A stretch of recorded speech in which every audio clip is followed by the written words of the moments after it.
அழைப்பை ஏற்று வந்த அனைத்து பத்திரிகை நண்பர்களுக்கும் ஊடக நண்பர்களுக்கும் எல்லாருக்குமே வணக்கம். யாதும் அறியான் ஜூலை 18ஆம் தேதி ரிலீஸ் பிளான் பண்ணியிருக்கோம். ஸோ உங்களோட எல்லாரோட சப்போர்ட்டும் எங்களுக்கு வேணும்.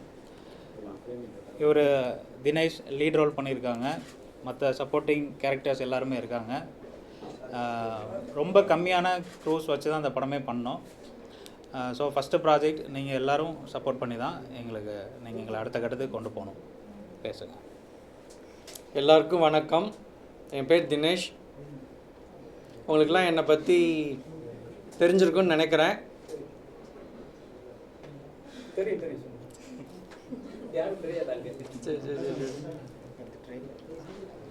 நேற்று ட்ரெய்லர் நாங்கள் ரிலீஸ் பண்ணியிருக்கோம், நீங்கள்லாம் பார்த்துருப்பீங்க. ஸோ அது அப்புறமா உங்களோட கருத்துக்களை சொல்லுங்க. எனக்கு இந்த மூவியில் எனக்கு இவர் ஒரு நல்ல ஒரு அருமையான ஒரு கேரக்டர் கொடுத்து எங்கிட்டையும் நல்ல வேலை வாங்கியிருக்காருன்னு தான் சொல்லணும். நாங்கள் எல்லாருமே ஒரு நல்ல ஒரு ஃபேமிலி மெம்பர்ஸாக அந்த ஷூட்டிங் டைமில் அவ்வளோ இதாக நாங்கள் ஒத்துமையாக இருந்து டைரக்டருக்கு நடித்து கொடுத்துருக்கோம். எனக்கு ஃபஸ்ட்டு இந்த கதையை சொல்லும்போது நான் கொஞ்சம் தயங்கினேன். இது என்னால் பண்ண முடியுமா, இதை பண்ண முடியும். அவர் கொடுத்த தைரியத்தில் நாங்கள் இவ்வளோ தூரம் அவங்க முன்னாடி உட்காந்துருக்கோம். ஸோ நீங்கள் எங்களுக்கு சப்போர்ட் பண்ணி எங்களை அடுத்த லெவலுக்கு நீங்கள் மக்கள்கிட்ட கொண்டு சேர்க்கணும். நானும் உங்களோட குடும்பத்தை சேர்ந்தவன் தான். என்னை நீங்கள் படிப்படியாக என்னை முன்னேற்றி கொண்டு போகணுன்னு அன்போடு கேட்டுக்கொள்கிறேன்.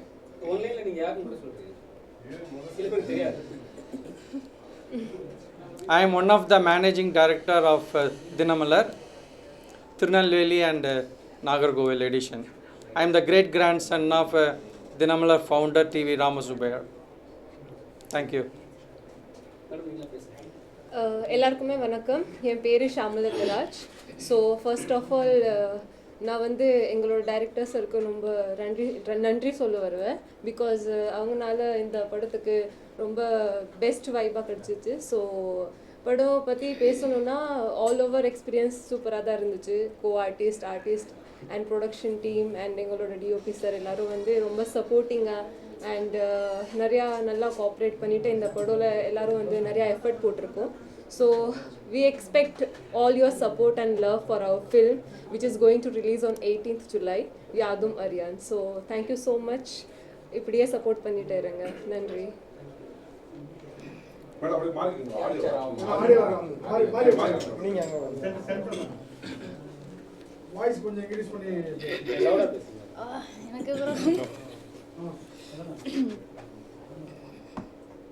ஹாய், எல்லாருக்கும் வணக்கம்.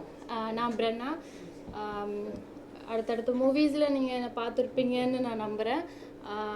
நிறைய வாட்டி உங்கள் எல்லாரையும் நான் மீட் பண்ணியிருக்கேன். இப்போவும் மீட் பண்ணுற சந்தர்ப்பம் கிடச்சிருக்கு. ஆடியோ வரலையா? ஹலோ, எல்லாருக்கும் வணக்கம். நான் பிரன்னா. அடுத்தடுத்த கண்டினியூஸ்லி உங்களை நான் மீட் பண்ணுறதுல ரொம்ப சந்தோஷமாக இருக்குது. யாதும் அறியான் இந்த ட்ரெய்லர் எல்லாருமே பார்த்துருப்பீங்க. எல்லாருக்கும் பிடிச்சிருக்குன்னு நான் நம்புகிறேன். இந்த படத்தில் ஷாலுன்னு ஒரு முக்கியமான ரோல் பண்ணியிருக்கேன். தேங்க்யூ டைரக்டர் கோபி சார், ஒரு நல்ல விதமான ஒரு வாய்ப்பு எனக்கு கொடுத்ததுக்கு. அது போக இந்த படத்தில் நான் மற்ற படத்தை விட இந்த படத்தில் நான் கொஞ்சம் வித்தியாசமாக இப்போ ஆக்சுவலி இருக்கிற இந்த லுக்கில் என்னை டைரக்டர் அழகாக காமிச்சிருக்காரு. மோஸ்ட்லி இது வரைக்கும் நான் பண்ண படங்கள் எல்லாமே வில்லேஜ் சாயிலாக ஒரு மாறுபட்ட வேடத்தில் இருப்பேன். இந்த படத்தில் நான் இப்போ எப்படி இருக்கணும் அதை விட இன்னும் கொஞ்சம் அழகாக மெருகூத்தி என்னை காமிச்சிருக்காரு. இந்த படத்தில் அப்பக்குட்டி சார், தம்பிராமையா சார், இந்த மாதிரி நிறைய பேர் நடிச்சிருக்காங்க. படத்துக்கு சப்போர்ட் பண்ணுங்கள். எப்பவும் போல் நான் சொல்கிறது தான், எல்லா படத்துக்கும் கொடுக்குற அதே சப்போர்ட் இந்த படத்துக்கும் கொடுப்பீங்கன்னு நான் நம்புகிறேன். ஆக்சுவலாக படத்தில் மொத்தமே ஒரு 5-6 கேரக்டருக்குள்ளே தான் அந்த கதையவே கொண்டு போயிருக்கோம். அதில் அப்புக்குட்டி சார் ரொம்ப ஒரு முக்கியமான ரோல் பண்ணியிருக்காரு. அவர் இப்போ ஷூட்டிங்கில் இருக்கிறதுனால இங்கே வர முடியல. தம்பிராமையா சாரும் இங்கே ஒரு நல்ல ஒரு கெஸ்ட் ரோல் பண்ணியிருக்காரு. இங்கே இசையமைப்பாளர் கேமராமேன் இருக்கார், எங்கள் ஆர்டிஸ்ட்டு ஆனந்த் இருக்கார். இவங்களை சுற்றி தான் அந்த மொத்த கதையுமே இருக்கும். ஸோ இந்த எக்ஸ்பீரியன்ஸே எங்களுக்கு ஒரு புது அனுபவமாக இருந்துச்சு. ஆனந்த் சொல்லுங்க. ஆடியோ சார் சொல்லுங்கள்.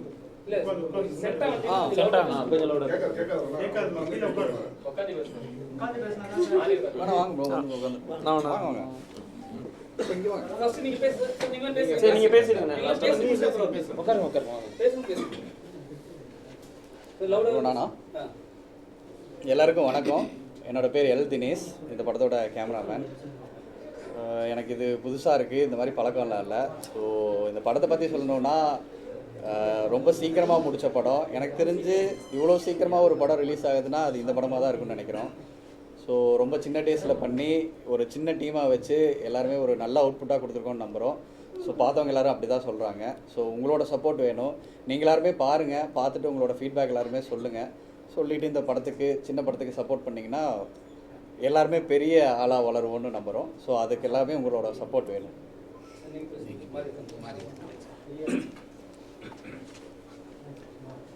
எல்லாருக்கும் வணக்கம். நான் தர்ம பிரகாஷ், மியூசிக் டைரக்டர், இந்த படத்தோட மியூசிக் டைரக்டர். இதுக்கு முன்னாடி வால்டர் பூமரங்கல்ன்ற படம் பண்ணியிருக்கேன். இப்போ அடுத்ததாக இந்த படம் தான். உண்மையாகவே ஒரு நல்ல எக்ஸ்பீரியன்ஸு.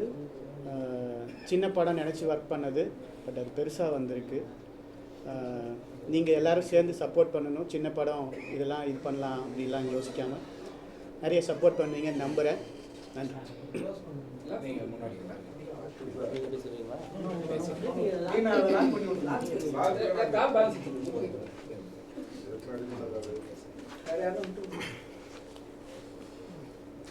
பேசலாமா?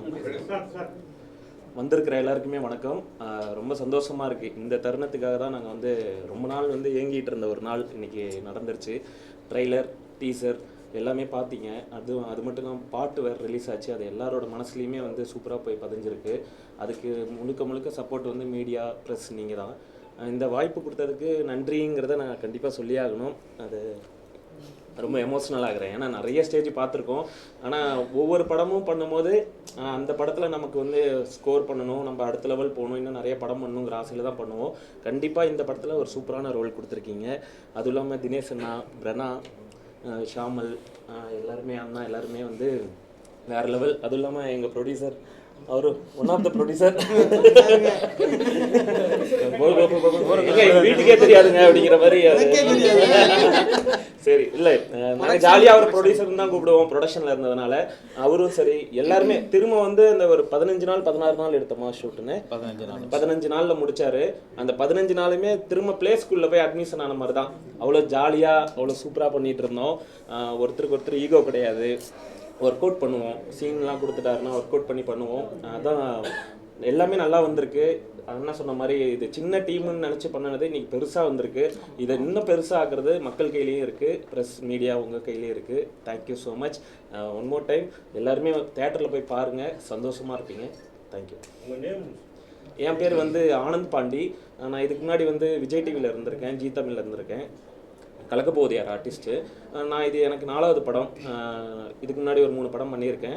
அதான் சொன்ன மாதிரி அடுத்தடுத்த படம் பண்ணிவிட்டு ஜெயிக்கணுங்கிற ஆசை தான். கண்டிப்பாக சப்போர்ட் பண்ணுங்கள். எனக்கு மட்டும் இல்லை, எங்கள் டீம் எல்லாருக்குமே சப்போர்ட் பண்ணுங்கள். தேங்க்யூ.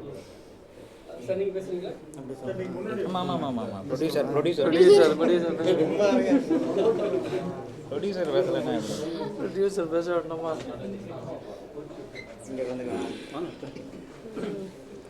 என் பேர் சித்திக். சத்தமா என் பேர் சித்திக். எஸ்கே சித்திக்னு ஏன் போட்டிருப்போம், படத்தில் போட்டிருப்பேன்.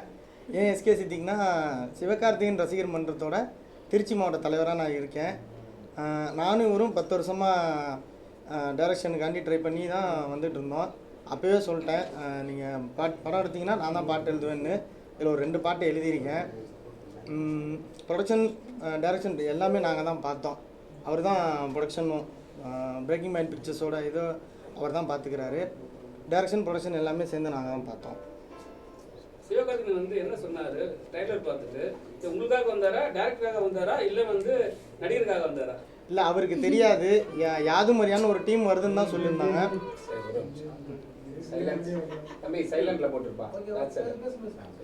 அவருக்கு தெரியாது, யாது மாதிரியான ஒரு டீம் வராங்க பார்க்குறதுக்குன்னு மட்டும்தான் அவருக்கு தெரியும். உள்ளே வந்ததுக்கப்புறம் தான் பார்த்தாரு அதுக்கப்புறம் என்னையும் பார்த்தாரு, எல்லாரையும் பார்த்தாரு, எல்லாத்துக்கும் விஷ் பண்ணார். அங்கேயே உட்காந்து பாட்டையும் பார்த்தாரு, ட்ரெய்லரும் பார்த்தாரு. ட்ரெய்லரில் வந்து ஒரு இயர் வச்சு ஏதோ ஒன்று சொல்லியிருக்கீங்க, இன்ட்ரெஸ்டிங்காக இருக்குது அப்படின்ற மாதிரி சொன்னாங்க. ஏன்னா துப்பாக்கியை வந்து விஜய் வந்து எஸ்கேட கொடுப்பாரு, அது வந்து ட்ரோல் ஆச்சு, அடுத்து தளபதி விஜய்னு சொல்லிட்டு. ஸோ வந்து அந்த சீன்லாம் உள்ளே வச்சிருக்கீங்களா ஏதாவது? அதனால தான் அவர் கூப்பிட்டு ஃபர்ஸ்ட் காட்டுனீங்களா? இல்லை இல்லை இல்லை, அந்த மாதிரி கிடையாது. இல்லை இல்லை அப்படிலாம் இல்லை. அவர் வந்து இப்போ நாங்கள் வந்து 10 வருஷமாக கஷ்டப்பட்டு தான் வந்திருக்கோம். நிறைய லாஸஸ் எங்களுக்கு இருந்திருக்கு. ஃபினான்ஷியல் ரீதியாகவும் சரி, மன ரீதியாகவும் நிறைய கஷ்டப்பட்டு வந்ததுனால அப்படி வந்த ஒருத்தர் வந்து எங்களை கூப்பிட்டு என்கரேஜ் பண்ணும்போது அது எங்களுக்கு இன்னும் ப்ளஸ்ஸாக இருக்கும் அப்படின்னு சொல்லிட்டு தான் நாங்கள் அவரை பார்க்கலாம் அப்படின்னு சொல்லிட்டு நாங்கள் முயற்சி பண்ணோம். மற்றபடி ட்ரோல் பண்ணுறதுக்கோ இல்லை மற்ற விஷயங்களும் இங்கே எதுவுமே இல்லை. ஆனஸ்ட்டாக நாங்கள் வந்துட்டு அவரோட அன்புக்காக தான் போனோம். விஜய்க்கு ரொம்ப பிடிக்குமா உங்களுக்கு? 2026 அவர் தான் வந்து முதலமைச்சராக காட்டியிருக்கீங்க. அது இல்லாமல் இலவசமே கொடுக்க மாட்டேன்னு சொல்லியிருக்கீங்க. அது யாரால? ஏன்னா அவங்க வந்து பார்த்தீங்கன்னா டோட்டலாகவே ஒரு விஷயம் பண்ணுவாங்க, அதுக்காகவா? இல்லை அப்படின்லாம் இல்லை. ஒவ்வொரு சிஎம்ஏ வந்து ஏதாவது ஒன்று புதுசாக பண்ணணும்னு நம்ம நினைக்கிறோம்ல, அப்படி அவர் வந்து புதுசாக பண்ணால் இந்த மாதிரி ஒரு விஷயங்கள் அவர் பண்ணான்னா நல்லாயிருக்கும்னு சொல்லிட்டு ஒரு ஐடியாவாக தான் பண்ணோம். நான் வந்து டேரக்டர் சொல்கிறபடி நடித்து கொடுத்துருக்கேன். இல்லை அந்த சீன் வரும்போது கண்டிப்பாக உங்களுக்கு காட்டியிருப்பாங்க. நான் கொஞ்சம் யோசித்தேன், அப்புறம் நான் இப்படி பத்திரிகையில் இருக்கேனே என்ன இப்படி கொஞ்சம் யோசித்தேன்.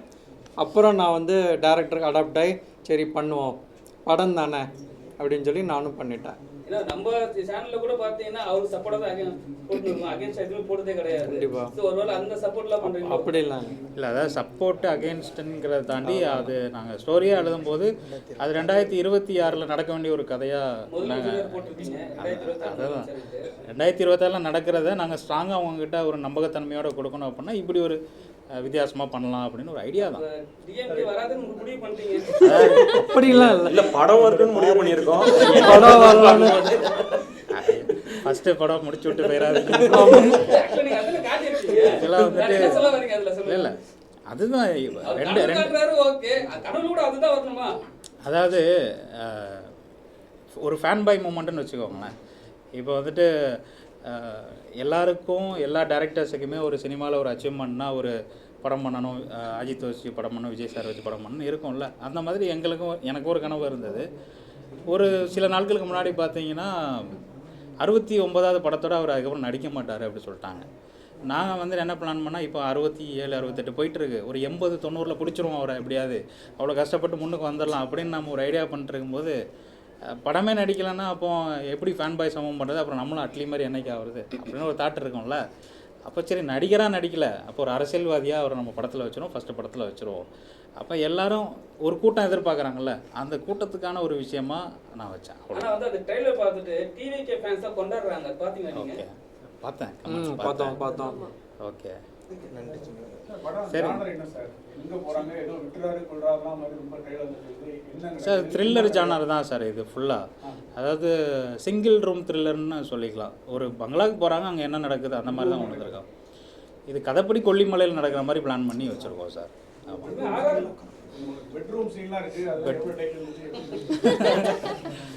அது வந்துட்டு பார்க்குறதுக்கு உங்களுக்கு அப்படி தெரியும், நாங்கள் கொஞ்சம் டீசெண்டாக தான் மேக்கிங் பண்ணியிருந்தோம். பெட்ரூம் சீனில் ஹீரோயினும் இவ்வளோ கேப்பில் தான் இருப்பாங்க, நம்ம விஷுவலில் தான் இப்படி காமிச்சிருக்கோம். ஸோ அந்த மாதிரி ரொம்ப டீசெண்டாக தான் ஒர்க் அவுட் பண்ணி கொடுத்தாங்க, மேக்கிங் அப்படி தான் எடுத்தோம் சார். தமிழ்நாட்டில் தானே சார் கொல்லிமலை இருக்குது, சென்னைக்குள்ளையா சார்? அது எப்படி சொல்கிறதுனா ரொம்ப கதையோடு ஒன்றி போகணும், ஒரு காட்டுக்குள்ளே நடக்கிற மாதிரி. இப்போ சிட்டிக்குள்ளே பெருசாக ஹாரர் அந்த மாதிரி நம்ம ஒரு நம்பகத்தன்மை வேணும்ல சார், அதுக்காக தான் நம்ம அப்படி பண்ணோம்.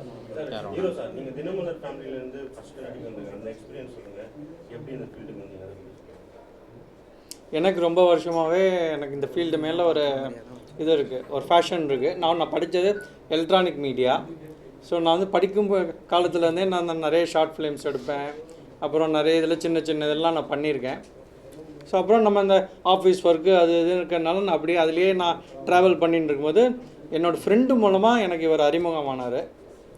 ஸோ அப்போது வந்து இவர் நிறைய வெப் சீரிஸ் பண்ணியிருக்காரு. அது சம்மந்தமாக நான் வந்து பேசும்போது அப்போ என்கிட்ட சொன்னார், என்கிட்ட இந்த மாதிரி ஒரு கதை இருக்குது சார், முடிஞ்சால் நீங்கள் ட்ரை பண்ணுங்கள், உங்களோட ஆம்பிஷன் நீங்கள் இது கொண்டு போகலாம் அப்படின்னு சொன்னார். சரி நாங்கள் வந்து கதை சொல்லுங்கன்னு நான் சொன்னேன். அதுக்கப்புறம் சொல்லும்போது அவர் நரேட் பண்ண விதம், எனக்கு நல்ல கான்ஃபிடென்ட் கொடுத்து உங்களால் பண்ண முடியும் சார், நீங்கள் எல்லாம் பண்ணுவீங்கன்னு சொல்லி எனக்கு தைரியத்தை பண்ணி நடித்து இவ்வளோ தூரம் வந்திருக்கேன். நம்ம ரைட்டிங் டேபிள் இருக்கும்போது ஒரு நியூஸ் வரும், நம்ம கேரி பண்ணி எப்படி நம்ம கொடுக்குறோமோ அதான் நியூஸாக கன்வே ஆகும். கண்டிப்பா சரிங்களா? அப்போ வந்து அந்த சீன்லாம் உங்கள்கிட்ட சொல்லும் போது முன்னாடி சொன்னாரா இந்த சீன்லாம் வரும்ன்ட்டு? ஏன்னா வந்து விஜய் மேட்ரு வச்சிருக்காரு, அதுக்கப்புறம் இப்போ வந்து ப்ரொமோஷனுக்கு வந்து சிவா எஸ்கேவை கூப்பிட்டு வந்துட்டாரு. பார்த்தீங்கன்னா ஒரு விஜய் டீம் மாதிரி தான் தெரியுது எனக்கு.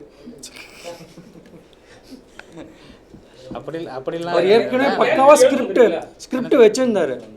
அதை நான் ஃபுல்லாக தரவாக படித்து அதுக்கப்புறம் சில டவுட்ஸ்லாம் அவர்கிட்ட கேட்டு அதை எனக்கு நரேட் பண்ணி அதுக்கப்புறம் தான் நானே ஓகே பண்ணேன்.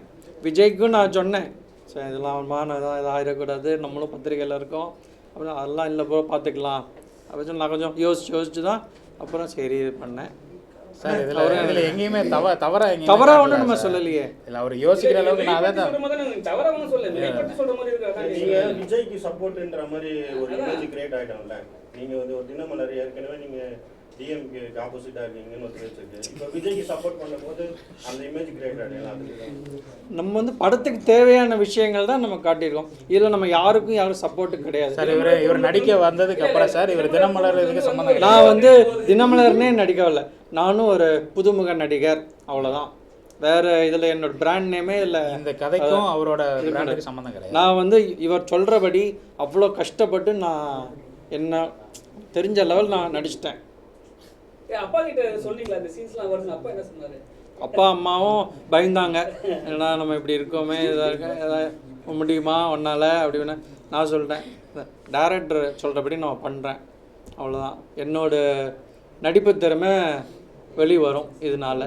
நீங்களே பார்த்து அப்படில இப்படி பண்ணியிருக்கானேன்னு சந்தோஷப்படுவீங்கன்னு சொன்னேன். அவங்களும் சரி கேரியான்ட்டாங்க. அப்புக்குட்டியை வந்து துப்பாக்கி வச்சு சுடுறாரு. யாரை சுடுறாரு? பேரை சுடுறாரா இல்லை வேற யாரை சுடுறாரு? அது நீங்கள் பாப்பாரு யாரை சுடுறாங்கங்கிறத விஷுவலில் நம்ம ஆல்ரெடி வச்சுருக்கோம். ஹீரோவை தான் சுடுவார். என்ன தான் சுடுவார். ஆமாம், ஆனால் சாக மாட்டார். அது எனக்கு தெரியாது. அது தெரியாது, நீங்கள் படத்தில் பாருங்க. படத்தில் விஜய் சீன் வந்து வருதா சென்சாரில் கட் ஆகுதா எப்படி? அது ஃபுல்லாக வருதா எப்படி? இல்லை சார், நாங்கள் எதுவுமே தவறாக வைக்காததுனால எங்கேயுமே எங்களுக்கு கட் இல்லை சார். All clear. சரி, இந்த இதை பார்த்தா ரொம்ப சந்தோஷப்படுற ஆள் வந்து தாவேக தலைவர் தான். அவரோட ட்ரைலரை காமிச்சு அவர் ட்ரைலர் காமிக்க மாதிரி ஐடியா சார். இதை நாங்கள் ப்ரொமோஷனுக்காக பண்ணாததுனால அந்த முறையில் நாங்கள் எதுக்குமே முயற்சி பண்ணலை. இல்லை அப்படி முயற்சி பண்ணல. இது நாங்கள் மனசு திருப்தியோட எனக்கு பிடிச்சதுனால தான் நான் வச்சேன். அதாவது இதில் இந்த 2026 வேறு எந்த மேட்டர்னாலும் வச்சுருக்கலாம். பட் நான் பேசிக்காகவே சின்ன வயசுலேருந்து ஒரு மோட்டிவேஷனாக அவரை எடுத்துக்கிட்டு நம்ம பண்ணுறது உண்டு. ஸோ அதனால நம்ம ஃபஸ்ட்டு படத்துலையும். ஆமாம் சார். ஆளுங்கட்சி வந்து டிஎம்கே தான். சரிங்க சார். அவங்களை எதிர்த்து திரையரங்கத்தில் வந்து இந்த படத்தை வெளியிடுவாங்கங்கிற எந்த அளவுக்கு நீங்கள் அதை வந்து ட்ரை பண்ணுறீங்க சார்? ஒன்றும் இல்லை சார், ஒன்றும் இல்லை சார். ஒரு சின்ன விஷயம் சார், அதை நீங்கள் இவ்வளோ பெருசாக சொல்கிறீங்க. அப்படிலாம் இல்லை, அந்த மாதிரி எதிர்க்கணும் அப்படிலாம் இது பண்ணல சார். அதே மாதிரி சுயநலமாகவும் எதுவும் பண்ணலை. இதை விரும்புகிறவங்களும் இருப்பாங்களே, எல்லா படமும் எல்லாருக்கும் பிடிக்காது. இந்த படம் பிடிச்சவங்களுக்கு இது கண்டிப்பாக பிடிக்கும். த்ரில்லர் ஜானர், விஜய் ரசிகர் இவங்கெல்லாம் கண்டிப்பாக பிடிக்கும்.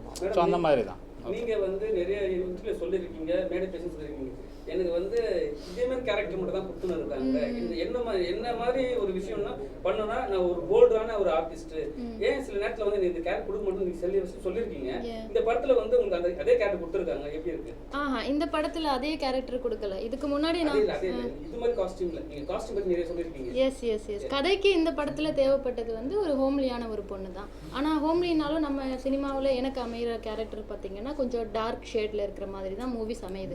இந்த படத்தில் ஹோம்லியாக இப்போ இருக்க ஒரு காலேஜ் போகிற ஒரு பொண்ணு எப்படி இருக்குன்றது தான் சார் வந்து என்ன கூப்பிட்டாரு. அதே மாதிரி கேரக்டருக்கு என்ன தேவையோ அதுதான் பண்ணியிருக்கேன். ஏன்னா ஒரு படத்தில் ஒரு ஹீரோனாவே பிரச்சனை, ரெண்டு ஹீரோ ஆல் ஆர் ஈக்குவல். எல்லாருமே அங்கே ஈக்குவல், எல்லாருக்குமே ஹீரோ கிடையாது. எல்லாருக்குமே நல்லா அவங்கவுங்க இதான் நல்லா நடிச்சிருக்காங்க சார். இது கண்டென்ட் பேஸ் பண்ணி தான் எடுத்திருக்கோம், ஹீரோயிசம் பேஸ் பண்ணி எடுக்கலாம் நம்ம. இந்த வீக் வந்து 18 நிறைய படம் ரிலீஸ் ஆகுது. ஆமாம் சார். சரிங்களா? அவர் ஒரு பெரிய எடுத்து பையன் வச்சுங்களேன். ஓகே. ஆனால் இருந்தாலும் உங்களுக்கு தேட்டர் வந்து எப்படி கிடைக்கும்? ஏன்னா வந்து இந்த விஷயம் இப்போயே ட்ரோல் ஆயிடுச்சு, அதை விஜய் ரசிகர்கள்லாம் எடுத்துட்டாங்க. அதெல்லாம் பண்ணும்போது பார்த்தீங்கன்னா தமிழ் சினிமாலே வந்து ஒரு பிராண்ட் வந்து ஆட்டி படைக்குது. எப்படி ரிலீஸ் பண்ணுவீங்க சார்? இது வந்துட்டு நாங்கள் கண்டென்ட்டாக மட்டும் தான் பார்க்குறோம். அதனால் நல்லபடியாக ரிலீஸ் ஆகும்னு தான் நம்புகிறோம். ப்ராப்ளம் வரணும்னு நினச்சி நம்ம பண்ணல இல்லையா, அதனால் நல்லதே நடக்கும்னு நினைப்போம், அவ்வளோதான். சார் உங்களுக்கு என்ன சேலஞ்சு நடிக்கணும் இந்த படத்துக்கு ஒரு ஆக்டராக என்ன சேலஞ்சு ஃபேஸ் பண்ணுங்க? என்னோடய ஃபஸ்ட் டைம் எக்ஸ்பீரியன்ஸ்னால நான் நிறைய சேலஞ்சஸ் நான் வந்து இது பண்ணேன். அது நைட்டு, அதுவும் எனக்கு வந்து 3 hours தான் எனக்கு தூக்கமே. அப்படியே கண்ணெலாம் எரியும், என்னால் இது பண்ண முடியாது, சாப்பிட டைம் இருக்காது. இருந்தாலும் பரவாயில்ல, நம்ம வந்து இந்த கதைக்கு ஏற்ற மாதிரி நம்ம நடித்து கொடுத்துடணும், டைரக்டருக்கு நல்ல சப்போர்ட்டிவாக இருக்கணும்னு சொல்லி தான் நான் என்னோடய ஆஃபீஸ் வேலையை நான் 15 days மறந்துட்டேன். ஃபுல்லாக இந்த படத்தில் மட்டும்தான் நான் கான்சன்ட்ரேட் பண்ணி 15 daysல முடிச்சு கொடுத்தேன். ஆல் ஓவர் யாருக்குமே தூக்கம் கிடையாது. எல்லா ஆர்டிஸ்ட்டுமே எல்லாருமே நடிச்சிருந்தாருன்னா கூட அந்த 5 பேருமே எப்போவுமே இருப்பாங்க. இவங்களுமே தூக்கம் கிடையாது. ஸோ 15 நாளில் நாங்கள் ஷூட் பண்ணோம். 15 நாளைக்கு மேலே எங்களால் போக முடியாது. ஸோ நாங்கள் ஃப்ரேம் பண்ண பட்ஜெட் எப்படி இருந்தது, எங்களோட பிளானிங் எப்படி இருந்தது, அதனால் இந்த 15 நாளில் முடிக்கணும் அப்படின்னா ஹார்ட் ஒர்க் பண்ணியே ஆகணும். ஸோ எல்லோரும் டே நைட் வேலை பார்த்தோம், டபுள் கால் ஷீட்டில் வேலை பார்த்தோம், நல்லபடியாக முடித்தோம். படம் வந்து டைம் டிராவல் மாதிரி நடக்குதா? ஏன்னா வந்து 24, 25, 26 காட்டுற மாதிரி இருக்கு. இல்லை, ஏன்னா டைம் டிராவல் படம் நிறைய வந்துருச்சு. தமிழ் படத்தில் வந்து டைம் டிராவல் வந்து மேக்ஸிமம் பெருசாக எடுத்துப்படாது. இது எப்படி இருக்கும் சார்? இது என்ன மாதிரி ஜானர் அப்படிங்கிறத நான் சொல்லிட்டேன். த்ரில்லர் தான் இது. டைம் ட்ராவல் பெருசாக நாங்கள் வந்து அதை ஃபோக்கஸ் பண்ணல. ஆனால் அதை தூக்கி நாங்கள் உள்ளே வச்சுருக்கோன்னா அதுக்கான பிளேஸ்மெண்ட் எப்படி இருக்குங்கிறத நீங்கள் ஒரு இன்ட்ரெஸ்டிங்காக நீங்கள் படம் பாருங்கள், உங்களுக்கு கண்டிப்பாக அது ஓகே ஏற்றுக்கிற மாதிரி தான் இருக்கும். திடீர்னு 2026 போயிட்டு வருது அப்படின்னா அதுக்கு ஒரு லாஜிக் கண்டிப்பாக தேவைப்படும் இல்லையா? அதை நாங்கள் கரெக்டாக தான் வச்சுருக்கோம். நீங்கள் பார்த்துட்டு சொல்லுங்கள், கரெக்டாக இருக்கும்.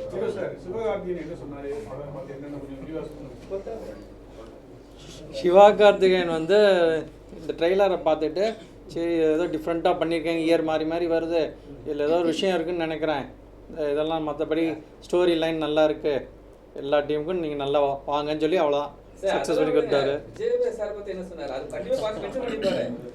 அது இல்லை, அதை பற்றி சார் எங்ககிட்ட எதுவுமே இன்னும் சொல்லலை. ஓகே. அதை பற்றி